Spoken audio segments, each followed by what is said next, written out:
Bonjour chers amis, nous sommes avec Kadi Savané, Kadi Savané, qui est styliste, je dois dire modéliste, entrepreneur d'origine africaine. C'est bien ça?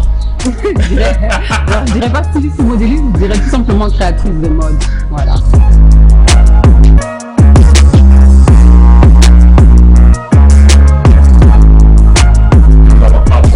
Apprendre beaucoup de choses de la mode, beaucoup de choses de la culture africaine. J'insiste sur le site, même s'il n'apparaît pas sur les papiers, parce que c'est un héritage et comme mon père est parti s'installer en France, Oui.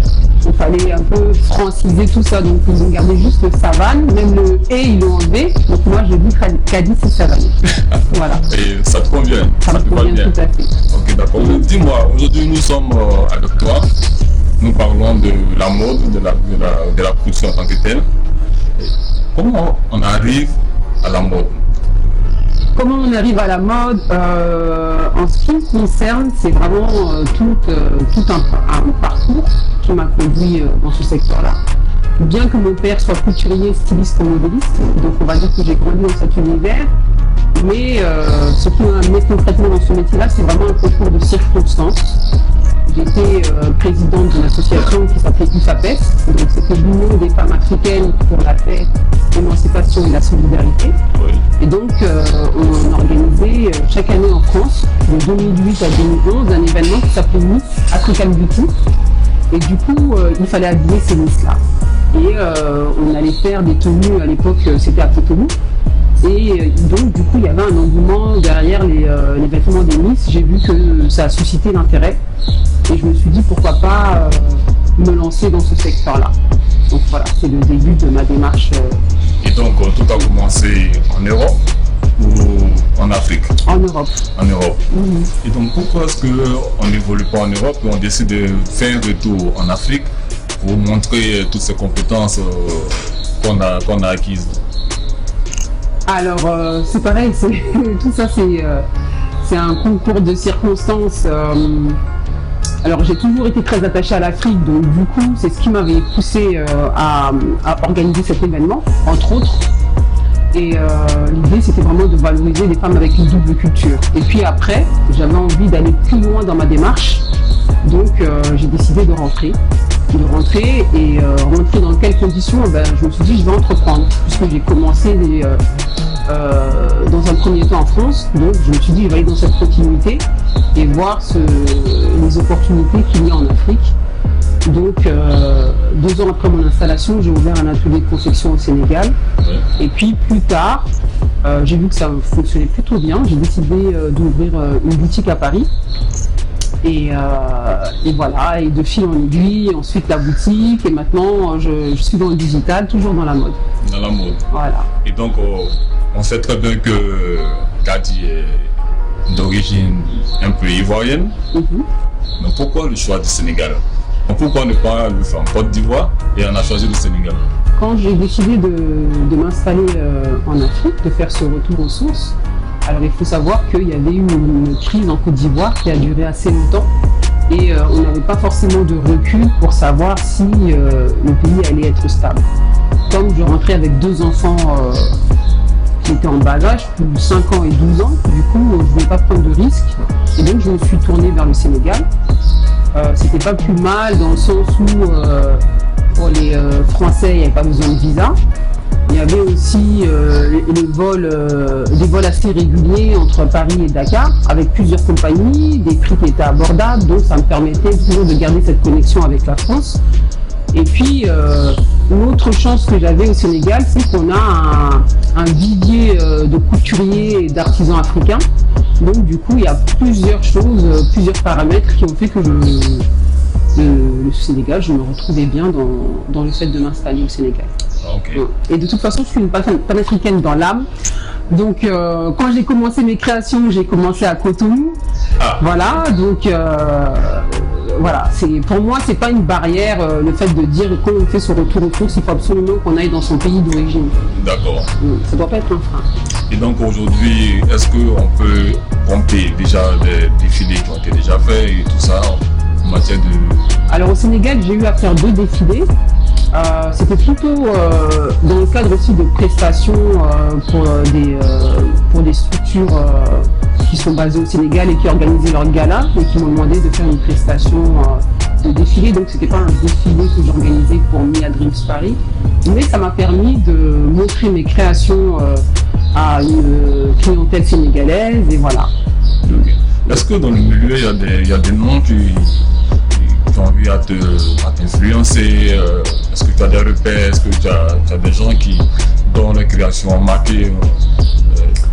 Alors j'ai deux grandes icônes qui ne sont pas africaines malheureusement. Ah, d'accord. En tout cas pour mon projet que je suis en train de lancer dans le digital, qui s'appelle Ma Petite Robe en Wax. Alors la première personne qui m'inspire, c'est Gabrielle Chanel, qui a lancé à l'époque la petite robe noire, d'où l'inspiration de Ma Petite Robe en Wax, ça fait un peu référence à ça. Et du coup, elle a réussi de faire, prendre une petite robe ordinaire, d'en faire vraiment quelque chose d'extraordinaire, qui fait partie au jour d'aujourd'hui des incontournables de nos garde-robes. Et ensuite, il y a Diane von Furstenberg aussi, qui a créé la marque DVF. Elle a lancé la robe, elle a révolutionné, on va dire, la robe portefeuille.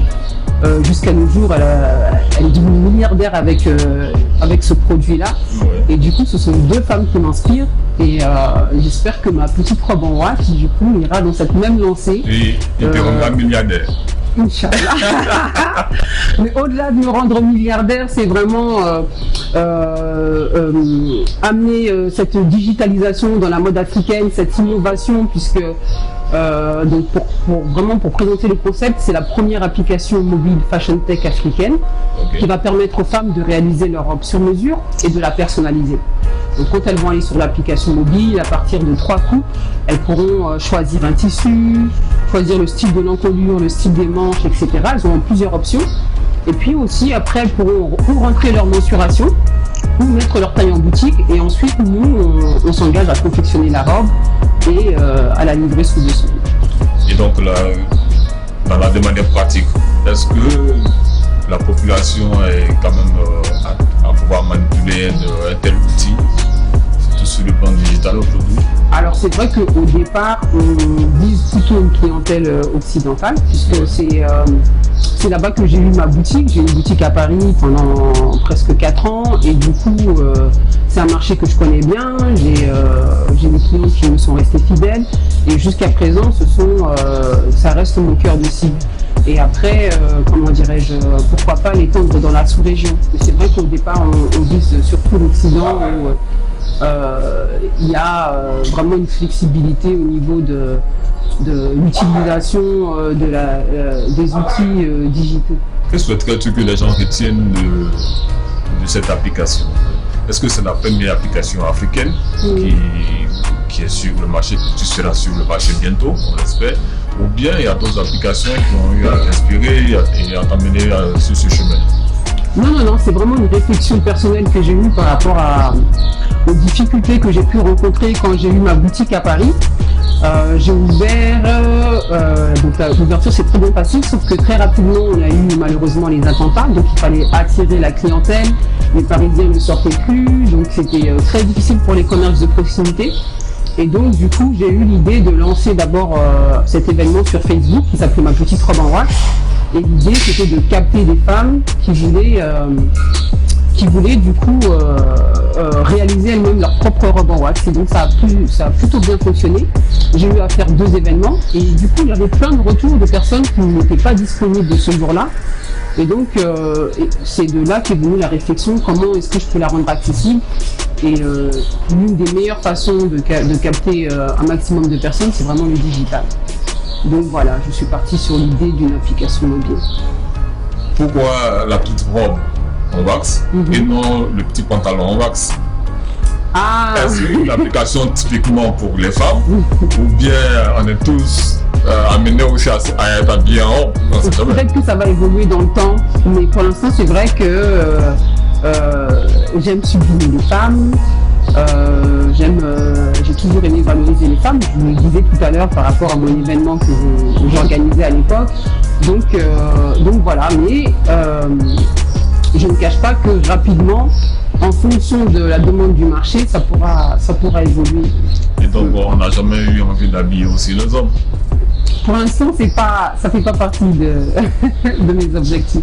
Mais peut-être que ça viendra. Pourquoi le choix des femmes alors? Pourquoi?